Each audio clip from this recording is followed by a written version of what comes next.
So Nigel said right at the very beginning he's going to tee me up perfectly to sort of launch into an amazing pitch of what Sky Adsmart is. But actually, what Nigel talks about is strange that I'm going to say this, but a lot of sense. I would love to be able to offer a consistent targeting proposition across all platforms. We've had conversations with a number of the other platforms, but they are some way behind Sky. We started this journey, this Sky Adsmart journey, 7 years ago. And by the end of next year, Sky collectively on this data proposition, this Adsmart proposition, will have spent getting close to £100 million. So it's a massive strategic play for Sky. We think it adds value in the advertising sector, so from a Sky Media perspective, but I think it also adds value corporately for Sky, because I think it adds value for customers. There was a trial in the States a couple of years ago in Baltimore, of all places. It was only 90,000 homes, but they ran addressable advertising in those 90,000 homes a few years ago, and it reduced channel switching, i.e. the people that switched from a Comcast channel or the Comcast platform at that point onto other channels by 32%. So it was leading to more engaged viewers through an ad break. So I think it has benefits in a number of different ways.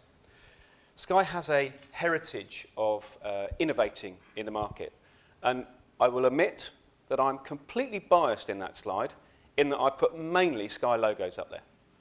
But I think it demonstrates the level of innovation that Sky has had in its history, in its heritage. Whether it be the Sky Plus box, whether it be Z-Box more recently, Sky Go, which has now got 4.6 million registered households using Sky Go on a monthly basis, generating about 65 million streams, so being operated at scale.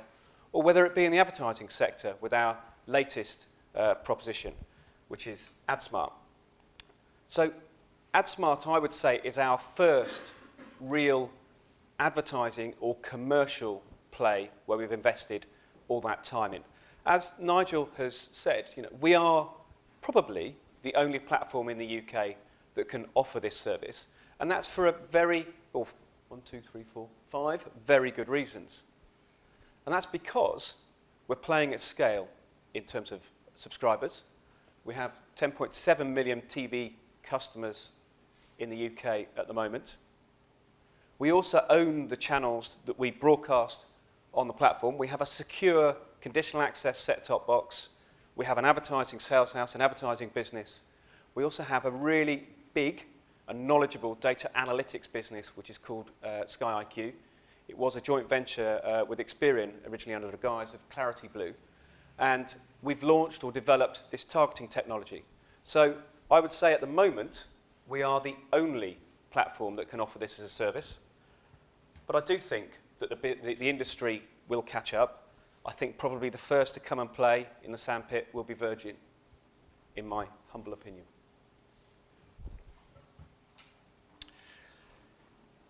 So I've been at Sky for getting on for 5 years, and I've been talking about Adsmart pretty much every day of every week, of every month, of every year for those 5 years. And I'm delighted to be able to say that on the 27th of August 2013, we ran our first external advertising targeted campaign. Adsmart launched on Sky wholly owned channels only, and it launched into 6 million homes. That 6 million is, if you like, throttled by two things. The first is the type of set-top box that you have as a Sky customer.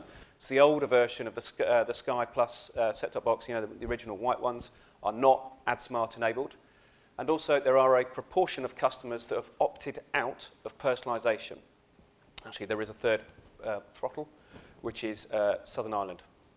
We don't have the ability to target advertising in Southern Ireland because of the different privacy laws over there. But 6 million, we're still playing at scale. That 6 million will grow. I would expect that within 12 months that'll be at 7 million. We anticipate as we go through a box churn-out program that 7 million will grow thereafter. I am not technical in any way, shape or form, so I'm going to try and describe 7 years of technical work in 3 slides. Much easier for me to do it that way. So if you think about how a targeting technology, a targeting system would work, the first thing it needs is an understanding of the customers. It needs to know the attributes of those customers, and they need to sit on the ad server. In effect, what we've done with the Sky Plus HD box is turn that into an ad server. So using the broadcast stream, we are transmitting permanently, 24/7, attributes down to the set-top box. And those attributes are updated as people move around. So whether they move home, whether they change demographic profile, as people get older, whether they're more affluent, less affluent, they're always being updated. As we get new data sets, those data attributes get updated. And they sit there on the set-top box or on the ad server as a caller, if you like, for ads. So the second thing you need is ads. So the difference with a Sky Plus box versus a Virgin box, for instance, is that we use the satellite to get all of our content down to that set-top box. Virgin obviously use the broadband feed. So that means that we need to use the satellite feed to deliver ads. So at any one time, in any one month, there can be thousands of ads in the ecosystem, the Adsmart ecosystem. Any one household can have up to 200 different ads on each set-top box. But only relevant ads are sent to those relevant households.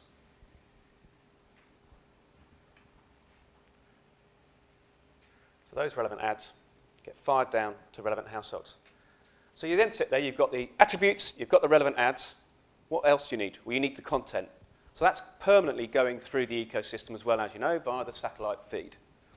And those ads are just sitting there waiting for an Adsmart event to come along. An Adsmart event is an Adsmart-enabled channel, an Adsmart-enabled break, an Adsmart-enabled spot. And when those Adsmart events come along, that ad server, that set-top box, makes some decisions. And it makes some decisions based on metadata. And that metadata includes all of the regulatory or restrictions that you have for each campaign. So the clash codes, whether it can go out pre-9 o'clock, post-9 o'clock, all of that sort of thing. It includes clash codes, if I haven't said that already. But it also includes, right, you can choose from this stack of ads to put this ad in this break, if you would like. So have you reached your frequency cap for that campaign? Have you broken your frequency rules, as in your spacing rules? Because you can determine exactly how often a customer can see an ad. So you can say each household can see the ad no more than 5 times, not more than twice a day, and not within half an hour of each other, for example. The other thing that is included in that metadata, because as Nigel rightly pointed out earlier, these are household-targeted ads, is what we know about viewing today. So if you're targeting men versus women, or adults versus children, you wouldn't want your whatever ad to go out to a child, or your male ad to go out to a female. So we include in that metadata, is this ad, or this spot, likely to be viewed by men or women, adults or children, anywhere where we have discrete audiences, to help the set-top box to make the relevant decision. And out of that stack, for whatever reason, it chose Lego. It's probably easier, I'll come to that one in a minute, actually. So that calls into question 2 things. How do you measure what's happening to the linear ads, the existing stream, and how do you measure what happens in an Adsmart world? So Nigel has already said that Barb is the TV trading currency today, and I have to say, I think it will continue to be so for many a year to come. It does a fantastic job at measuring audiences in aggregate. So what we agreed with Barb is that we will send to their panel of 5,100 homes, all of the Adsmart data. So we're signaling to that panel anytime there is Adsmart activity, so that they can ensure that the linear ad is not charged when an Adsmart event comes along, so as measured by Barb. But how do you measure something that is made at a decision that's made at a household level, that's not a universal signal that's going out? So Nigel's also talked about, not that he's trying to steal any of my thunder, Nigel's also talked about the Sky IQ viewing panel, or the ability of Sky to record viewing data. So we have a viewing panel of 500,000 homes, where we are extracting, if you like, return path data of second-by-second viewing. 500,000 homes is about 40 million viewing events a day. That's every time someone fast-forwards pauses, switches channel, that sort of thing. And we're using that panel as a measurement currency for Adsmart. So think about that, 6 million, 1 in 12 homes. You would argue, or certainly I would, that that's a pretty robust measure for Adsmart.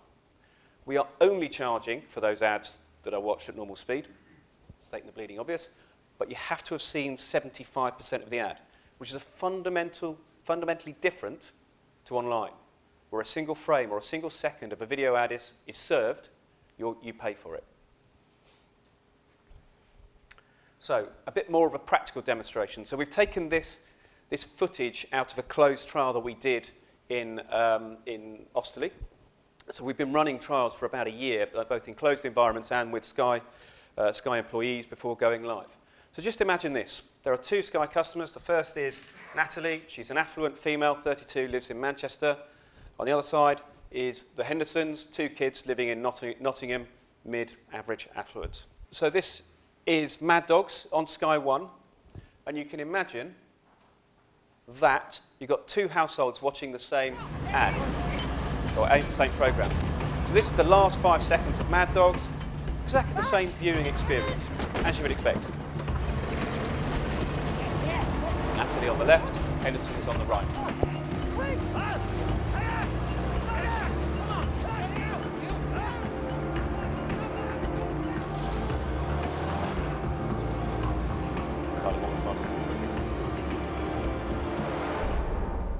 Come to the end frame. As you would see on all Sky programs, you go to an ident, Sky 1, and then you go to the first ad in the break. This is the worst Both households place on will see right? Hangover. So many good memories. And then a relevant ad is served to the relevant household. So the affluent female from Manchester, Natalie, who's 32, has been served the mini ad. The Hendersons have been served the Disneyland ad. These are frame for frame accurately overlaid to the linear signal. So as a household, you'll see no different in so much as the viewing experience. You'll just see more relevant ads to your household. Feel the adrenaline with new then Sure it Lotus goes back F1 to the Team linear Special stream. Edition. Look for the What special we don't price in store for a expect chance to is to drive be a Lotus F1 serving team car ads and win every cash single ad in prizes. every single Sure, break. it won't let you down. And at launch, we're not doing the first in break. Does that bring it to life a bit? Good. So how can you target, or what can you target? So at launch, there are 89 or so different attributes that you can target against. Chinese menu, if you like. And they cover everything from the region. So for years, you've been able to target regionally on ITV4 and 5, but we've taken it a stage further. So you can now target the major conurbations outside of London. So whether that be Birmingham down to Brighton, you can now do so on the Sky platform. We've got the composition of the households, the ages of the adults, the children, whether they're singles or couples, homeowners or not. We've worked with Experian to define 7 measures of affluence from very high down to very low. And we spoke to a number of agencies, a number of advertisers about what other metrics they would like to be able to target against, what other planning tools they use. And very consistently, they came back with Experian Mosaic lifestyle data and Experian financial strategy segments. So each of these attributes can be combined as many times as you like, theoretically. Obviously, you don't want to get down too small. And we put a minimum floor of 1,000 homes that you can target at any one time. But what this means is that your target audience or your planning audience becomes your traded audience. For the last however many years, we've used 15 or 16 different traded audiences in the TV marketplace. Since launch, 50 campaigns have run, and I think we've run in excess of 100 audiences so far. Because no one advertiser is using exactly the same audiences, and some advertisers are using multiple audiences. That's a very long list of a lot of attributes. But you can combine all of those to make your relevant audience. The targeting doesn't stop there. As of mid-next year, let's say, let's keep it quite loose, mid-next year, the regionality will evolve so that you can target the first 2 letters of a postcode. Or if Experian model data, propensity to own, propensity to purchase, propensity to donate, that sort of thing, we can target against that. Dog ownership, cat ownership, strangely goldfish ownership is something they model. So the targeting doesn't stop there. And as Nigel also already said, that at some point in the future, and I would say next autumn, we will be able to take an advertiser's data set, match it with our customer base, and serve ads accordingly. Talk to existing customers with a different message to lapsed or prospective. Fundamentally changing the way TV can be used from next year. And what this has enabled us to do is to grow the TV market. Our aspiration for Adsmart has not been about taking a bit of share from ITV4 and 5. As ambitions go, that's relatively low. For us, we think the opportunity is to take the fight, if you like, to the likes of direct marketing, email marketing, online search. We're already attracting budgets from those mediums. Regional press and regional radio, too. We're currently in the test and learn phase, which runs to the end of year. We've run, or we will have run, 50 or so different campaigns. We've had a number of advertisers on board, but some of the examples of what you can do, you can copy swap around all the different regions. So NatWest have done that because they don't have the NatWest brand in existence north of the border.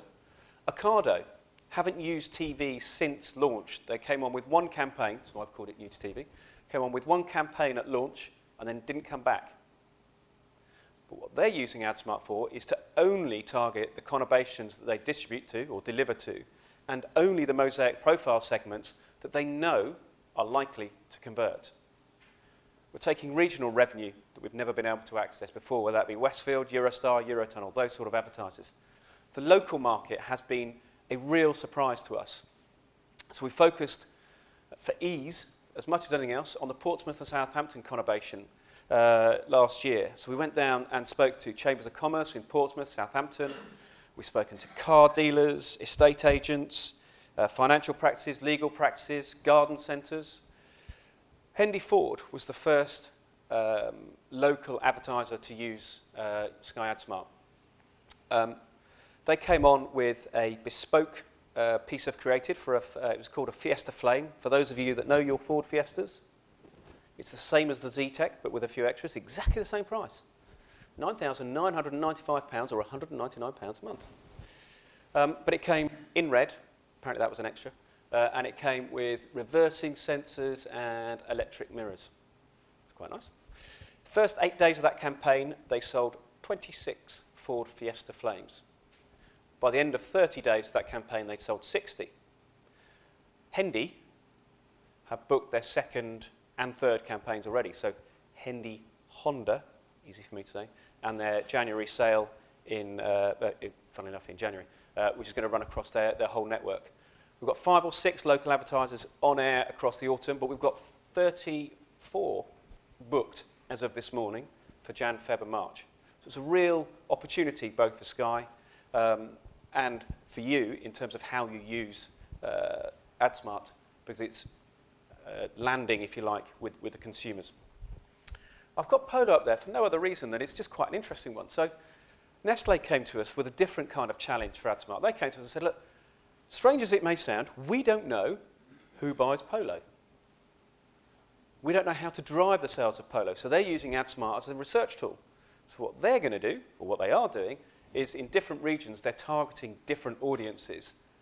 So so I can't remember the conurbations now, but 3 different conurbations, the third is the control, targeting 2 different audiences, and whichever one drives the most sales, they will then align their budgets behind it next year and go for a full 12-month campaign. They're using dunnhumby data, EMEA data, and their own sell-through data as well to measure the success in each of those regions.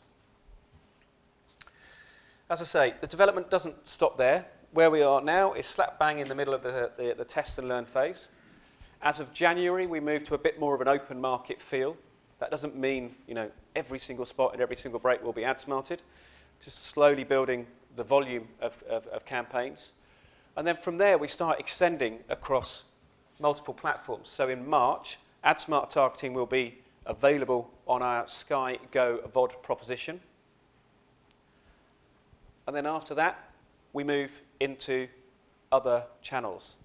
So Sky Media represent 127 channels now, obviously all of the Sky ones, plus many, many more. We'll extend onto our media partner channels. And then I'd expect that by 2016, we might start Adsmarting across third-party channels, subject to commercial terms being agreed between them and us. I think the interesting point that Nigel touched on was, where does this go? What does this look like in the future? Sky's ambition is to be able to serve ads across whatever platform it distributes content on, holistically, and measure it holistically.